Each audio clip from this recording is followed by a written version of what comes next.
Shalom, kami dari kelompok 3 akan menafsirkan ayat Alkitab yang terdapat dalam Amsal pasal 19 ayat yang ke-21. Namun sebelum itu kami akan memperkenalkan diri kami secara singkat.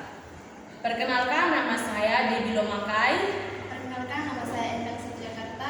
Perkenalkan, nama saya Fadina Fai. Perkenalkan, nama saya Juni Lijibua. Sekian perkenalan singkat kami, terima kasih.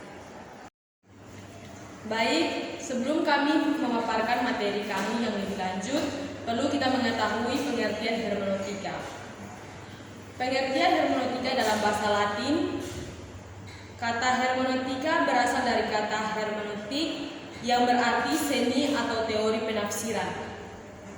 Khususnya dalam menafsirkan teks. Istilah ini terkait dengan kata Yunani kuno hermeneutik yang berarti penafsiran atau menjelaskan.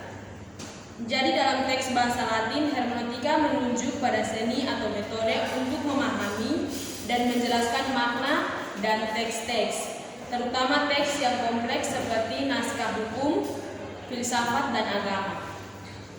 Pengertian hermeneutika dalam bahasa Latin tetap merencanakan fokus pada proses penafsiran baik secara lisan maupun tertulis, terutama dalam konteks teks kuno atau penting. Sebelum kami lebih lanjut menjelaskan poin-poin dari ayat Alkitab yang terdapat dalam Amsal pasal 19 ayatnya yang ke-21, perlu kita mengetahui bahwa makna dari kitab Amsal pasal 19 ayat yang ke-21 yang berbunyi, banyaklah rancangan di hati manusia tetapi keputusan Tuhanlah yang terlaksana.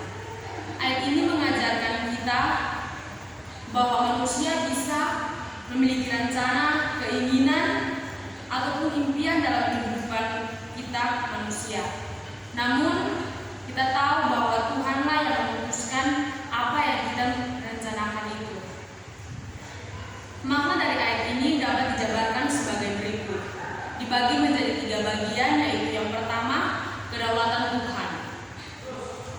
Ayat ini menggarisbawahi bahwa Tuhan memiliki otoritas yang tinggi dan keputusannya adalah yang terpenting dalam kehidupan kita. Tadi sudah saya jelaskan bahwa Tuhan yang memiliki kita manusia memiliki rencana yang indah, tetapi Tuhan yang memutuskan semuanya itu. Poin yang kedua yaitu keterbatasan manusia. Meskipun kita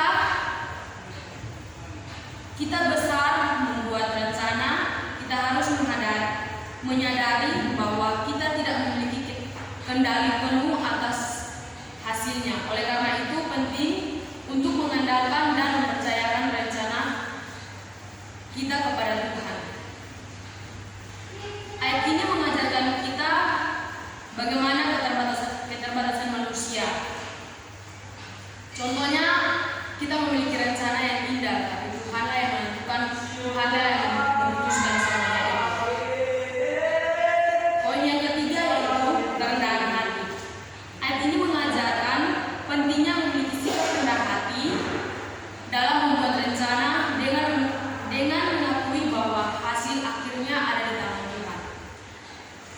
Ayat ini mengajarkan kita sebagai umat manusia tetap rendah hati dan apa yang sudah diputuskan Tuhan itulah yang akan terjadi dalam kehidupan kita. Secara keseluruhan, Amsal pasal 19 ayat yang ke-21 ini mengajarkan kita untuk bergantung kepada Tuhan dan setiap aspek kehidupan kita, menyadari bahwa kehendaknya yang akan terjadi terlepas dari banyaknya rencana yang kita buat.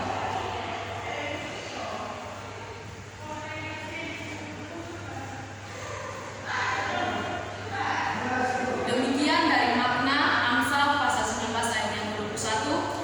Akan dilanjutkan dengan teman saya yang akan membahas tentang tujuan dari Amsal pasal 19 ayat yang ke-21. Sekian dan terima kasih. Baik, jadi tadi kita sudah menjelaskan dari teman saya yang menjelaskan tentang makna dari Amsal 19 ayat 21. Dan di sini saya akan menjelaskan tujuan dari Amsal 19 ayat 21 yang berbunyi demikian. Rancangan di hati manusia, tetapi keputusan Tuhanlah yang terlaksana. Jadi baik, ayat ini menjelaskan bahwa agama untuk mengajarkan manusia mengenai pentingnya memahami keterbatasan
jadi tadi kita sudah mendengar penjelasan tentang makna dan tujuan dari Amsal. Dan di sini saya akan menjelaskan poin-poin dari Amsal 19 ayat 21 berbunyi demikian. Banyaklah rancangan di hati manusia, tetapi keputusan Tuhanlah yang terlaksana.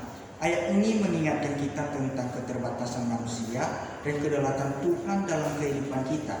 Ada 4 poin penting dari ayat ini. Jadi di sini saya akan menjelaskan 2 poin saja dan 2 poin lainnya akan dijelaskan oleh teman saya.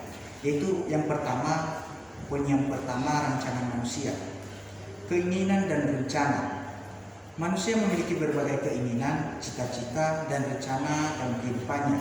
Kita seringkali merancang berbagai hal berdasarkan apa yang kita anggap terbaik untuk diri kita sendiri. Keinginan rencana. Manusia memiliki berbagai keinginan, cita-cita, dan rencana dalam hidupnya.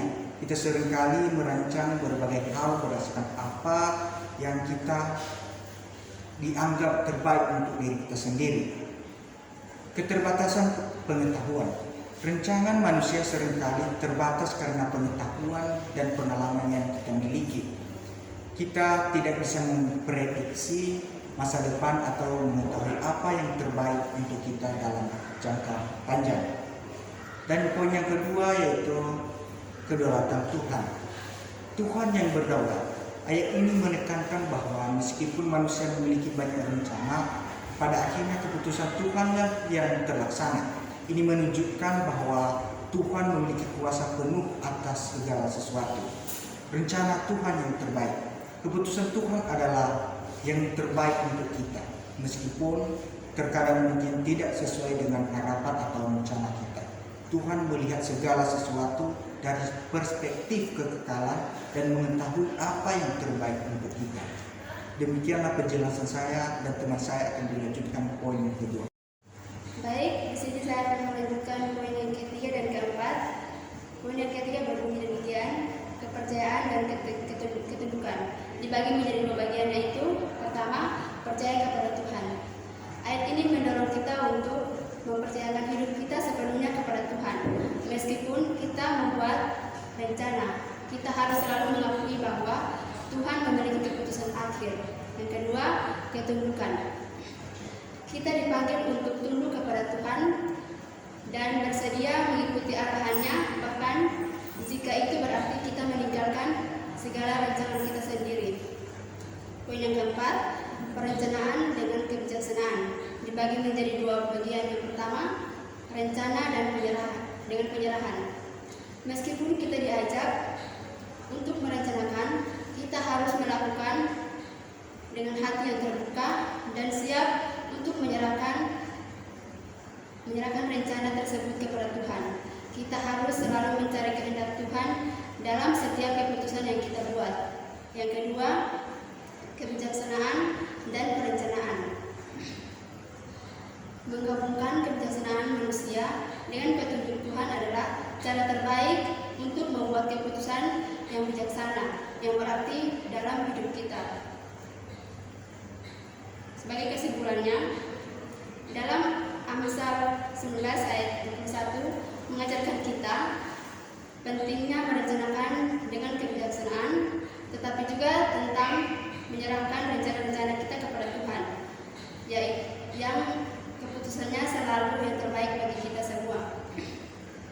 Sebagai orang percaya, kita dipanggil untuk hidup dalam kepercayaan, hidup dengan kepada Tuhan, mengetahui bahwa Dia yang memegang kendali atas hidup kita. Demikian hasil presentasi kelompok kami. Terima kasih. Demikian hasil presentasi kami. Sekian dan terima kasih. Shalom.